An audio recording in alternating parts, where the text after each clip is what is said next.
खूप अनुभव आहेत कॅन्सरचे, एवढ्या वर्षामध्ये खूप पाहिलेले पेशंट आहेत. पण सुरुवात ज्या पेशंटपासून झाली त्या पेशंटचं मी उदाहरण मला सांगू वाटतं इच्छितो. त्याचं कारण असं आहे की त्यावेळेला मी नुकतीच आयुर्वेदिक प्रॅक्टिस चालू केली होती नव्यानं, आणि एक रुग्णा माझ्याकडे आली. ती साधारण 60-70च्या आसपास असलेली होती, म्हणजे वृद्ध महिला होती, आणि तिला लिव्हरच्या वर एक गाठ होती, ग्रंथी होती, आणि ती अगदी म्हणजे फार मोठी अशी गाठ होती, म्हणजे अगदी नारळ जसा असतो, अर्धा नारळ जसा दिसेल तसं ती गाठ होती. आणि ती नुकतंच डिस्चार्ज घेऊन डायरेक्ट माझ्याकडे आली होती. एका ऑन्कॉलॉजिस्टकडे होती ॲडमिट, आणि ते ऑन्कॉलॉजिस्टने सांगितलं की यांचं वय बघता आणि किमो रेडिओ सहन होणार नाही ना, आणि एक 7-8 दिवसाची ही साथी आहे, त्यामुळे तुम्ही घरी घेऊन जावा आणि काय खायला प्यायला घाला, घरी नेऊन ठेवा तुम्ही. मग ती आल्यानंतर मी आपली औषधं चालू केली. त्यांना त्यानंतर कुठलंही ॲलोपॅथीचं एक पेन किलर सुद्धा मी दिलं नव्हतं, किंवा त्यांनी सुद्धा घेतलं नव्हतं. त्या रुग्णांना सुद्धा मला ती साथ दिली, हे एवढं सांगू शकतो. तर प्रत्येक वेळा सगळे पेशंट बरेच झाले पाहिजेत असं ह्या खुर्चीत बसल्यावर वाटणं साहजिकच आहे, मला ते वाटलंच पाहिजे. पण आयुर्वेदातच जर साध्य बरे होणारे म्हणजे असाध्य म्हणजे न बरे होणारे, याप्य म्हणजे ज्याला कायम औषधाचा टिकू लागेल, आणि कृच्छ साध्य बरे व्हायला कठीण, आणि काही आजार असतात ते सहज सुखसाध्य म्हणजे सहज थोडं औषधी लंघन केलं पेशंट बरं, असं वर्णनच करून ठेवलं.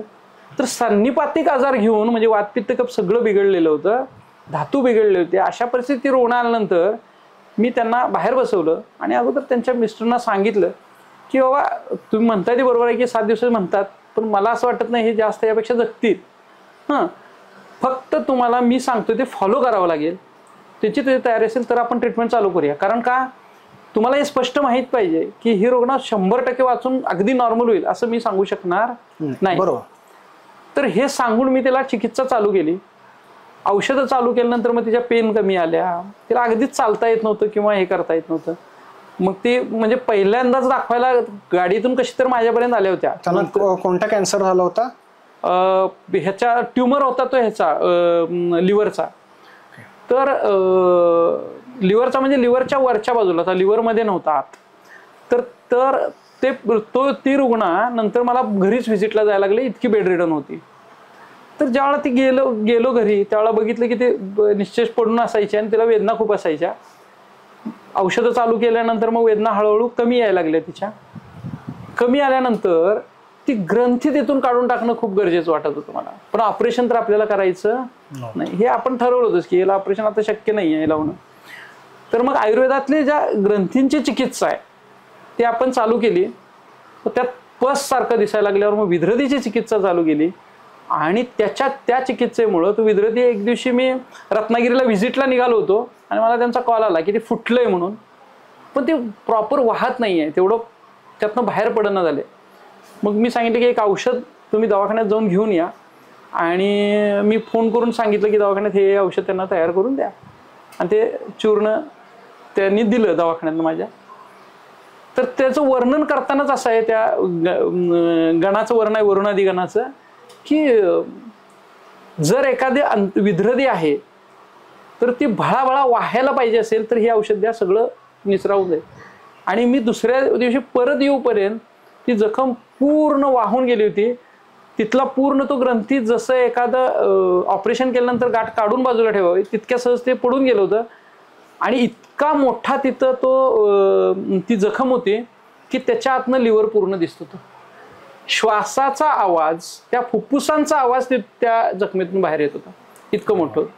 पण इतकं होऊन सुद्धा त्या दोघांचा नवरा बायकोंचा माझ्यावर एवढा विश्वास होता की त्यांनी कुठेही ॲडमिट केलं नाही, कुठेही डॉक्टरना बोलून इंजेक्शन दिलं नाही दुखण्याचं. मग त्यानंतर ती जखम धुण्याचं आणि त्याला औषधं लावण्याचं आणि पोटात औषध देण्याचं हे कार्य त्यांचं चालू राहिलं. हळूहळू हळू करून ती जखम पूर्ण भरून आली. जे 7 दिवस म्हणत होते त्यांची चिकित्सा 2 महिने 3 महिने त्यात चालू राहिली. ती जखम भरून आली. त्या बाई हिंडायला फिरायला लागल्या, बागेत पाणी घालून सगळ्या फुलझाडांना येऊन तिथल्या तिथल्या घरातल्या फिरायला लागल्या. म्हणजे जवळजवळ वर्षभर त्या चांगल्या राहिल्या. नंतर सेकंडरीज डेव्हलप झाले, म्हणजे दुसऱ्या अशाच ग्रंथींची माळ उत्पन्न झाली, ज्याला आयुर्वेदामध्ये ग्रंथी विसर्प म्हणतात तो तिथे निर्माण झाला. आणि ग्रंथी विसर्पाच्या बाबतीत जर लक्षणं दिसत असतील तर आयुर्वेदानं असाध्य सांगितलेलं आहे.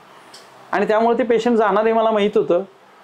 पण काही वर्षानं कळलेली गोष्ट म्हणजे त्या गेल्या त्यानंतर काही वर्षानं माझ्याकडे एक स्टुडंट आली आणि ती म्हणली की सर तुमच्याकडे मला शिकायला यायचं आहे. ठीक आहे ये तू थांब इथं पहा पेशंट काही प्रॉब्लेम नाही. आणि ती म्हणाली की मी कोण आहे तुम्ही ओळखलं का? तर नाही म्हणलं मला नाही कळालं. तर ती म्हणली ज्या आजींना तुम्ही 10 वर्षापूर्वी ट्रीटमेंट देत होता त्यांची मी नात आहे आणि तुमच्याकडे बघूनच मला आयुर्वेद करायची इच्छा झाली मी BMS झाली. हे माझ्यासाठी खूप मोठी गोष्ट आहे. म्हणजे आयुर्वेदाचा प्रचार प्रसार होण्यासाठी जे अपेक्षित आहे मला ते इथं आहे. बरोबर. म्हणजे त्यांना त्या आयुर्वेदाचं महत्त्व कळलं की जे 7 दिवसात पेशंट झालं ते 1 वर्ष राहू शकतं. हे 3rd स्टेज 4th स्टेजमध्ये असलेल्या गोष्टी आहेत. पण असे असंख्य रुग्ण त्यानंतर भेटले की ज्यांना ओरल कॅन्सर झालेला आहे, किमो रेडिओ चालू आहे, औषधं आपली पण चालू आहे आणि त्यातनं पूर्ण बाहेर पडले. अपुनर्भव चिकित्सा ज्यांना केलेली आहे त्यांना आता गेली खरं तर असं कॅन्सरच्या बाबतीत म्हणलं जातं ॲलोपॅथीमध्ये सुद्धा की 10 वर्ष जर परत आला नाही कॅन्सर तर त्या माणसाला कॅन्सर होणार नाही. तर 14 वर्ष होऊन गेले त्या रुग्णांना परत सुद्धा कॅन्सर झालेला नाही. असे कित्येक रुग्ण आहेत. काही प्रोस्टेट कॅन्सरचे आहेत, काही गर्भाशय मुखाचे कॅन्सर असले आहेत. आत्ता सध्या रिसेंटली चालू असणारे एक पेशंट आहे आपल्या इथले जवळच्या सांगलीतलेच आहेत. तर त्यांचं लिव्हरला कॅन्सर आहे आणि तरीसुद्धा ज्यावेळेला त्या आल्या त्यावेळेला पोटात पूर्णपणे पाणी जलोदर म्हणजे असायटिस मोठा, पेशंटला चालताना धाप लागायची, भूक कमी, बोलायला सुद्धा त्रास व्हायचा. असं त्या आजी आल्या. त्यांना मी समजावून सांगितलं की पहिली गोष्ट म्हणजे ह्यात घाबरण्यासारखं काही नाही आहे. तुम्हाला पोटावर प्रेशर आलंय म्हणून तुम्हाला तसं वाटते की आता मला त्रास व्हायला लागला आहे श्वास घ्यायला वगैरे. तरी तुम्हाला 7 दिवसात मी तुमची लक्षणं कमी करून देतो. फक्त 7 दिवसात. फक्त मी सांगतो ते कराल का? तर ते करतो म्हणाले. आणि त्यांना मग फक्त गाईच्या दुधावर ठेवलं, देशी गाईच्या दुधावर ठेवलं. दुसरं काहीही खायचं नाही, एक घासही जेवण घ्यायचं नाही किंवा पाणी सुद्धा प्यायचं नाही. फक्त तहान लागली तर गाईचं दूध, भूक लागली तरी गाईचं दूध. आणि त्या आजी आत्ता मला वाटतं 1 महिना होत आला एकदम चांगल्या झालेल्या आहेत. त्यांचं पोट पूर्ण सपाट झालेलं आहे. पोटामध्ये आता पाणी नाही आहे. बोलताना अजिबात धाप लागत नाहीत. फोनवर माझ्याबरोबर अगदी हसत हसत बोलत असतात. क्वचित एखादी कळ आली तर येते, नाहीतर येत सुद्धा नाही. एवढं मोठं आयुर्वेदाकडे सामर्थ्य आहे. फक्त ते करायची देरी आहे असं मला वाटतं. त्यामुळं लोकांनी अशा प्रकारच्या कॅन्सरमध्ये जरी ॲलोपॅथी तुमची ट्रीटमेंट चालू असेल काही हरकत नाही. तुम्ही एकदा आयुर्वेदाकडे जा, जवळच्या वैद्यांच्याकडे जा आणि त्यांना भेटा. ते काय सांगतात ते जर जेन्युइन असतील ते तुम्हाला स्पष्ट सांगतात की हे बाबा बरं होण्यासारखं आहे, न बरं होण्यासारखं आहे, पण आयुष्य वाढवू शकतो. त्याची क्वालिटी आणि क्वांटिटी आयुष्याची ती दोन्ही चांगली करू शकतो. म्हणजे होणाऱ्या वेदना कमी करू शकतो, होणारा त्रास कमी करू शकतो, कॉम्प्लिकेशन कमी होतात आणि काही वेळा ते बरे सुद्धा होतात. खूप उभारी देणारं तुम्ही अनुभव सांगितले की ज्यांना कॅन्सर आहे आत्ता आणि जे हा पॉडकास्ट पाहत असतील त्यांना निश्चित मनाला कुठेतरी उभारी मिळेल, दिशा सापडेल, मार्ग सापडेल. या ठिकाणी मला सांगायचं की जर तुम्हाला सरांशी संपर्क साधायचा असेल तर मित्रम आयुर्वेद मल्टी स्पेशालिटी क्लिनिकची लिंक आणि संपूर्ण माहिती ही डिस्क्रिप्शन बॉक्समध्ये दिलेली आहे. सर, आता कॅन्सर झाला त्यानंतर तो बरा झाला किंवा ट्रीटमेंट चालू आहे आणि बरा झाल्यानंतर सुद्धा काही कॉम्प्लिकेशन दिसतात का आणि असतील तर कोणते असतात? हां, कॅन्सर म्हणजे प्रत्येक वेळा पेशंट कॅन्सरनंच जाईल असं नाही आहे बरं का. म्हणजे लोकांचा गैरसमज आहे की नुसतं फक्त कॅन्सरनंच माणूस जातो. तर कॅन्सरमुळं जे उपद्रव होतात, कॉम्प्लिकेशन होतात त्याच्यामुळं बऱ्याच वेळा रुग्ण जाताना दिसतो. म्हणजे काही वेळा उपचारातनंच म्हणजे किमोथेरपी चालू आहे त्याच्यामुळे रिनल फेल्युअर, लिव्हर फेल्युअर काहीतरी झालं आहे आणि त्याच्यामुळे गेलेली उदाहरणं आढळतात. काही वेळा रुग्णांना त्याच्या अवयवावर प्रेशर आल्यामुळं, जसं मी म्हणलं की मेंदूमध्ये गाठ आहे आणि ती गाठ वाढायला लागली, त्याचं प्रेशर मेंदूवर आलं आणि त्याच्यामुळं एखादी रक्तवाहिनी फुटून किंवा रक्तपुरवठा न होऊन अशा काही कॉम्प्लिकेशन होऊन रुग्ण जाऊ शकतो. किंवा समजा अन्ननलिकेचं आहे आणि त्याला गिळताच येत नाही आहे आणि गिळता येत नाही त्यामुळे शरीराचं पोषण थांबले आणि मग अवयव हळूहळू वीक होत जाऊन त्याचं कॉम्प्लिकेशन म्हणून डेथ होऊ शकते. किंवा लघवीच्या जागेवरच आहे, लघवीच पास होत नाही आणि त्यामुळं तिथं आडवणूक लघवीच झाली तर लघवी सगळी साठते किडनीमध्ये आणि त्यामुळे किडनीमध्ये हायड्रोनेफ्रोसिस होऊन किडनी खराब होऊन क्रिएटिन वाढून पेशंट जाऊ शकतो. तर अशा बऱ्याचशा गोष्टी आहेत की रुग्ण त्या ह्याच्यापेक्षा आजारापेक्षा इतर गोष्टींच्या अवयवांच्या कॉम्प्लिकेशनमुळे जाऊ शकतो. तर चिकित्सा करत असताना म्हणून फक्त एकाच आजारावर लक्ष न देता काय करायला पाहिजे, त्याच्या संपूर्ण अवयवावर संपूर्ण शरीरावर लक्ष ठेवणं गरजेचं आहे. आणि कॅन्सर हा असा आहे की कोणत्या अवयवाला झालाय, कधी होईल हे माहीत नसतं पेशंटना, किंवा तेवढं आपल्या शरीराकडं सजगपणे पेशंट बघत नाही. बऱ्याच वेळा थोडंफार काहीतरी दुखलं आणि वेदना गेली तर विसरून पण जातो. त्यामुळे बऱ्याच वेळा दुर्लक्ष होतं आणि मग या स्टेजेस कुठेतरी वाढत जातात. सर, मग कॅन्सर झालाय तर त्यामध्ये एखादं डेफिनेटली की कुठला आजार आहे म्हणजे कुठला अवयव आहे त्याच्यामध्ये इन्व्हॉल्व त्यावरच असणार, पण ह्याच्यामध्ये पंचकर्म वगैरे तुम्ही करता का कॅन्सरच्या पेशंटमध्ये, की अर्ली स्टेजला आलाय किंवा नुकती सुरुवात आहे आणि पंचकर्म केलं आणि तो बरा झाला, असे काही अनुभव आहेत? कारण मुळात पंचकर्म करता का ह्याचं? हो, करता येतं. कॅन्सरमध्ये का करता येणार नाही? इतर व्याधींसाठी तसंच ह्या व्याधी सुद्धा आहे.